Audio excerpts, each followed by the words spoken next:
একজন বলেছেন, আপু কক্সবাজার থেকে এতগুলো শুটকি এনে রেখেছি কিন্তু ভর্তা আর ভুনা ছাড়া তেমন কোনো রেসিপি জানিই না, তাই খেতে পারছি না।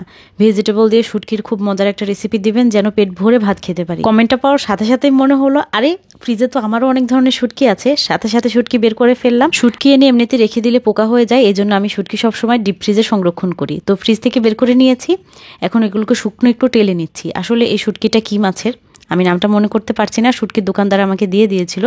আমার ম্যাক্সিমাম সময় ছুরি শুটকি আর লইট্টা শুটকি আর চেপা শুটকি বেশি খাওয়া হয়। যাই হোক, শুটকিটা প্রথমে একটু ঘ্রাণ বের হয়ে আসা পর্যন্ত টেলে নিয়েছি। টেলে নেওয়ার পর এখন খুব ভালো করে ধুয়ে পরিষ্কার করে নিচ্ছি। পেটের অংশ আর মাথার অংশটা ফেলে দিলেই ভালো হয়, এজন্য মাথাগুলো পরে ফেলে দিয়েছি। বেশ কয়েকবার পানি পাল্টে পাল্টে শুটকিগুলো ধুয়ে নিয়েছি। সবচেয়ে ভালো হয় গরম পানি দিয়ে শুটকি ধুলে। তো রান্নার তেল গরম করে তার মধ্যে পেঁয়াজ কুচি আর রসুন কুচি দিয়ে দিলাম। শুটকির প্রায় সমান পরিমাণে পেঁয়াজ রসুন নিয়েছি। পেঁয়াজ রসুন বেশি দিলে আমার কাছে শুটকি খেতে একটু মজা লাগে। এগুলোকে হালকা বাদামি করে একটু ভেজে নিয়ে রসুন বাটা, শুকনা মরিচের গুঁড়া, হলুদের গুঁড়া, সাথে একটু জিরার গুঁড়াও দিচ্ছি। হলুদ মরিচের গুঁড়ার চাইতে জিরার গুঁড়াটা একটু পরিমাণে কম দিয়েছি। ইচ্ছে করলে এখানে ধনের গুঁড়াও দেওয়া যায়, তো ধনের গুঁড়াটা আমি আজকে আর দিই নাই। মাঝে মাঝে আমি জিরা ছাড়াও রান্না করি।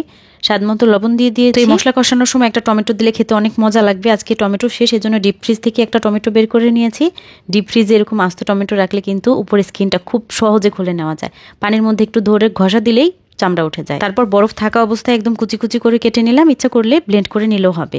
তো কুচি কুচি করে কাটলে এটা খুব ভালোভাবে গ্রেভির সাথে মিশে যায়, ব্লেন্ড না করলেও চলে। টমেটোটা নেড়ে মিক্স করে দিয়ে তারপর ঢাকনা দিয়ে ঢেকে মিডিয়াম আঁচে রেখে দিলাম। মশলাটাকে খুব সুন্দরভাবে কষাবো একদম তেল ছেড়ে দেওয়া পর্যন্ত। আর এই ফাঁকে আমি একটা বেগুন কেটে নিলাম আর ছোট একটা আলু কেটে নিচ্ছি। এই আলু বেগুনের সাইজটা যেভাবে খুশি কাটা যায়, তবে একটু চিকন চিকন করে কাটলেই রান্নাটার সাথে ভালো অ্যাডজাস্ট হবে। আলু আর বেগুন কেটে সবসময় পানিতে ভিজিয়ে রাখি যাতে করে কষ বের হয়ে কালো না হয়ে যায়। আর এর মধ্যে আমার মশলাটা কিন্তু খুব সুন্দরভাবে কষে গেছে। মশলা কষানোর পরে এর মধ্যে একটা দেশি রসুন আমি খোসা ছাড়িয়ে রসুনটা আস্ত দিয়ে দিলাম।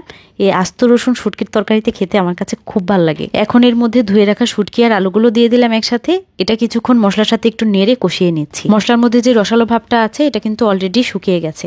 এই পর্যায়ে আমি এর মধ্যে দিয়ে দিলাম হচ্ছে বেগুনগুলো আর সাথে দিচ্ছি সামান্য একটু পানি। এই রান্নাটা আমি একদম মাখো মাখো টাইপ করব, এজন্য কোনো ঝোল রাখবো না, তাই পানি খুব সামান্য পরিমাণে দিয়ে মিডিয়াম আঁচে রেখে ঢেকে রাখলাম। তো ঝোলের পানি টেনে যখন এরকম মাখা মাখা হয়েছে তখন ঢাকনা খুলে একবার একটু নেড়ে দিলাম। এর মধ্যে এখন আমি বেশি করে কাঁচামরিচ দিয়ে দিচ্ছি। কাঁচামরিচটা আমি ম্যাক্সিমাম সময় তরকারি একদম রান্নার লাস্ট পর্যায়ে দিই। আমার কাছে এই কাঁচামরিচটা ভাতের সাথে খেতে অনেক মজা লাগে। শুটকি রান্নাতে আমি সচরাচর ধনেপাতাটা একটু কম ব্যবহার করি, কিন্তু আজকের ধনেপাতাটা এত পরিমাণে ফ্রেশ, দেখতে খুব ভালো লাগছিল, এই জন্য একটু দিয়ে রাখলাম। তারপর 2-3 মিনিট একটু ঢেকে রেখে এখন শুটকির রান্নাটা আমার একদমই কমপ্লিট। এটা দেখতে এতটা লোভনীয় লাগছে, লিটারালি এটা দেখে মুখে পানি চলে আসছে। আমার এখনো দেখে আবারও খেতে মন চাচ্ছে। এটা এত মজা লাগে, যে কোনো শুটকি দিয়ে এই রান্নাটা করলে খেতে ভীষণ ভালো লাগে। এইরকম একটা শুটকি রান্না করে কি ভাত না খেয়ে থাকা যায় বলেন? ভাত নিয়ে সঙ্গে সঙ্গেই বসে গেছি আর মুখে দিতে কি যে মজা, অসাধারণ একটা রান্না। এই রান্নার তুলনা আসলে কিছুর সাথেই হবে না। এটা ঝাল ঝাল খেতে ভীষণ ভালো লাগে। আজকে আমি খেতে খেতেই চলে যাচ্ছি। দেখা হবে ইনশাল্লাহ পরের ভিডিওতে অন্য কোনো আয়োজনে। সে পর্যন্ত ভালো থাকবেন সবাই। পরবর্তী ভিডিও দেখার জন্য আমার পেজটা ফলো দিয়ে রাখুন। আসসালামু আলাইকুম।